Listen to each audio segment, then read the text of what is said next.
You're drinking Kool-Aid to start your day? You know, one of my buddies, we became really close later in life, and he's still one of my best friends today. But when we were first friends, he was like opening up to me, you know, he was confiding in me, and he was like, yeah, dude, my dad used to just get fucked up off wine coolers and beat the shit out of me. And I knew it shouldn't have tripped me up, but I was like, I'm sorry, dog, you said wine coolers? I had a friend that told me that every time she goes to the zoo and she goes to the baboon exhibit, there's always one baboon that is constantly masturbating. I know, when she told me this, I was like, ugh, I get it. You're good looking. You don't have to waste my time with a masturbating baboon story to let me know how hot you are. I never get a masturbating baboon when I go to that zoo. I even put on my sexiest dress. I'm like, Mr. Monkey. Just leaning in. I'm like, come on, masturbate. Mama needs this. He just signs back, I have a headache. But the silver lining of all of this is it made me do so much reflecting. Like, things that I had never had to put any thought into because they were such first nature to me, I actually thought about. Like, I had never thought about why all of my friends are black. I had never thought about why I'm so comfortable with black people or why I appreciate black people so much. So I did a lot of self-reflecting on it, and the conclusion I came to is that nobody goes through more shit and still enjoys life to the fullest more than black people. Nobody. It's so impressive to me. And it's such a beautiful way to live your life because everybody's going to go through shit, but not everybody can bounce back and still enjoy shit to the fullest. And I think it's an absolutely incredible way to live.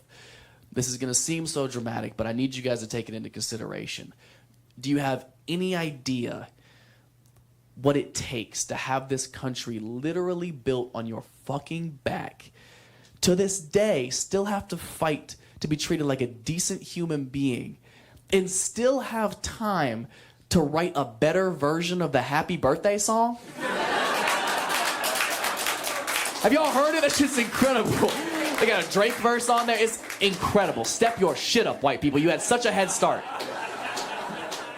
Well, it's good to be here, man. I came down here. I got a lift down here. We drove down, me and my two buddies there, and 4 hours it took us to drive down here. And I was in the back seat all the way. You ever been in the back seat for a long trip? Oh, man, is that stink or what? Man, what a rough place that is. And when there's only three in the car, you know, and you're in the back seat, you know you're not the most popular guy in the car. Got no dignity back there at all, you know? Didn't even have a door for me, just one of those two-door cars. Only had doors for the front seat, guys. I didn't even have a door at all. I had to bum the door off one of the guys to get out of the car. Man, lonely back there. You want to be in the front seat, that's where you want to be, huh? Right beside a driver, that's the place. Second in command there. You get to look at a map and everything and check out the tapes out of the box and all that stuff. You go, hey, man, the driver dies, I'll be the driver. Got responsibility there, you know? Backseat, man, you're just cargo back there, you know? Just... Nothing back there. At its simplest form, it just comes down to common interest and common opinion. The people who you have in common interest and opinion, those are the people you surround yourself with. Those are your real friends. Those are your real family. The world should not be split into like, oh, white people do this, black people do this. If you're trying to do something another culture does, you're trying to do something that you're not. Like, that divides us. That does not bring us together. And it doesn't even need to be so cut and dry. It goes through all aspects of life. Comedy is like that. I'm supposed to come up here, say some relatable shit that y'all have probably kind of already thought about. We make it funny. Now we have that bond together, right? But there's still that judgment until we have that bond. Like, every time I walk on stage, every dude watching is like, absolutely not. I ain't got nothing in common with this dude. He got bangs.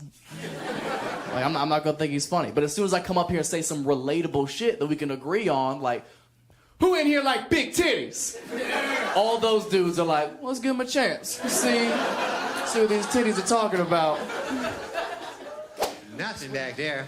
You can't talk to them, you know? You got that class barrier, front seat, back seat thing there. You can't smash through that, you know? You ever try? You just stick your head in at a front seat. You go, hi! What are you guys talking about? It's me from the back seat. Okay, I'll go back there. But after a couple, 3 hours on the highway, you get so lonely in the back seat, you know? After a while, you start trying to make contact with other people in other back seats along the way. You ever do that? Look out your little excuse for a window there. I'm backseat people too over here. We must band together. I have some literature for you to look at there if you want. Could be a cow in the back of a flatbed truck there. Hello there. It's livestock, but it noticed me there. Juice kicks in, I'm out 40 minutes. Doctor, it's right there when I wake up. Nimesh, surgery went great. Everything looks good. How do you feel? Fine. What did you do? The juice was too strong, Doc. The juice was too strong. No one's ever done that before. I was like, I got you, didn't I, motherfucker? I put it in my head right before I went to sleep. He's like, that was a good one. By the way, we had to take both. Oh, no!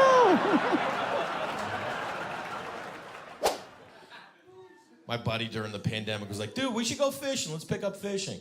I go, I don't want to fish. He goes, why not? I go, I don't know. What am I going to do? Catch a trout, come home, cook a little fish? He goes, no, we catch and release. I go, yeah, or we could just go around and punch people in the face. Catch and release might be the dumbest thing ever created. You just rip a fish's mouth out and be like, all right, go ahead. That's all you do. Oh, did I fuck you up? Go ahead. You don't see anyone bow hunting for deer, catch and release style, just going up to deer being like, ugh, all right, go ahead. The deer's like, what the fuck was that guy's problem, man? You know what's weird? Is that throughout the whole thing, I never had any fear about the cancer spreading, about dying. When it's your time to go, you go. That's how I feel. I was raised by DMX.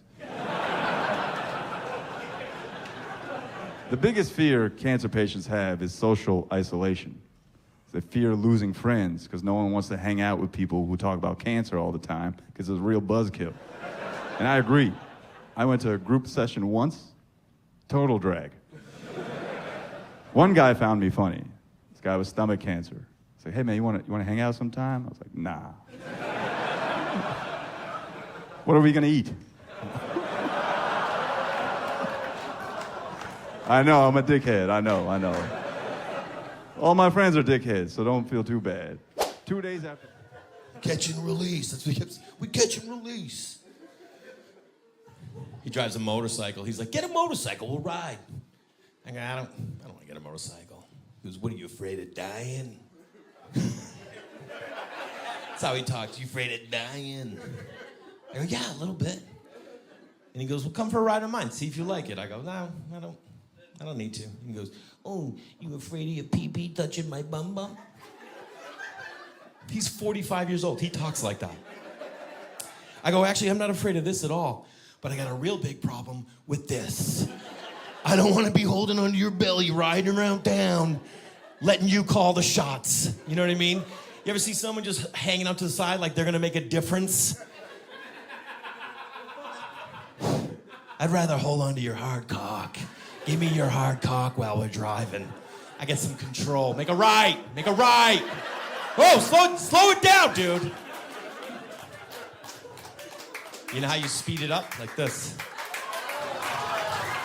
That's how you speed it up. 2 days after surgery, I walked into the comedy cellar, my home club in New York.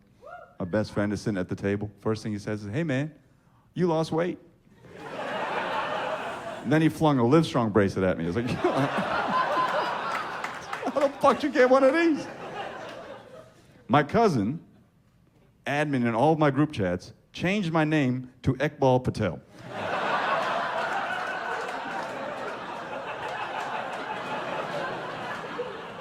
Even my wife, ride or die, day one, A1. I'm scribbling notes down every day, taking notes. She pokes her head into the office. She says, you know, I've been thinking, you've been writing so much, we should get you sponsored by that pen company Uniball. And then she left the office. But I don't trust dudes. You did your eyebrows. I see you did, brother. I know you did. Italian guy, no, you did the middle and then you got carried away because your shit is, you get a shot of that guy. His shit is way too neat. Look at how neat that is. That's not natural. Men shouldn't pluck their eyebrows because we don't know what the end result is supposed to look like. I said to one of my friends, I go, yo, man, you got a unibrow. Well, what should I do? Here's some tweezers. Okay. I go, well, what do I do then? I just, here, pluck them out, dude. Pluck them out. I go, I'll leave you to it. I left him to it. I come back to his house. He shows up at my house the next day. He kept plucking his eyebrows. Shows up at my house the next day like this. I'm like, did you do something to your eyebrows? No, why? Oh, I don't know, because you look fucking surprised. For 2 weeks, I couldn't take the guy seriously. I've got some bad news.